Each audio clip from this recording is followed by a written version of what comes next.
محمد ابراہیم ارباب assistant commissioner Wazirabad کے علی پور چٹھا شاہانہ انداز میں آمد۔ معزز مہمان کو میونسپل کمیٹی کے ملازمین کی بریفنگ۔ شہر کی بہتری کے لیے تمام تر وسائل بروئے کار لانے کا تہیہ۔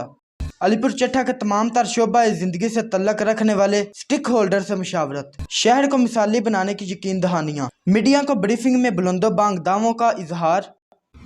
سرکاری ٹینڈرز کی نیلامی صاف شفافیت کا عزم، حقیقت اس کے بالکل برعکس۔ بکرا منڈی کا لاکھوں کا ٹینڈر ہونے کے باوجود وہاں کی ویرانیاں کئی سوالوں کو جنم دے رہی ہیں۔ ناجائز تجاوزات بھی انتظامیہ کی گڈ گورننس کا منہ چڑھا رہی ہیں۔ گراں فروشی کی من مرضی کے ریٹ بھی انتظامیہ کی بے حسی کا منہ بولتا ثبوت ہیں۔ نیلامی کے بعد شیڈول ریٹ سے اوور چارجنگ بھی کئی سوالات کو جنم دے رہا ہے۔ سیم نالہ کے لاکھوں روپے کا ٹینڈر ہوا، آپ کے فوٹو سیشن کے بعد کرپشن کا پیسہ کس کی جیب میں جائے گا؟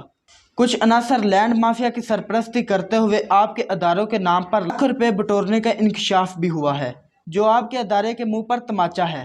ریٹ لسٹ کے مطابق پرائس کنٹرول کا کنٹرول نہ کرنا اور منافع خوروں کے خلاف کارروائی نہ کرنا بھی آپ کے ادارے کی اشیرباد کا حصہ ہے۔ ذخیرہ اندوزوں کو معمولی جرمانہ کر کے یا سفارش پر چھوڑ دینا بھی ان کی پشت پناہی کے مترادف ہے۔ کیا ان سوالوں کا جواب مل پائے گا؟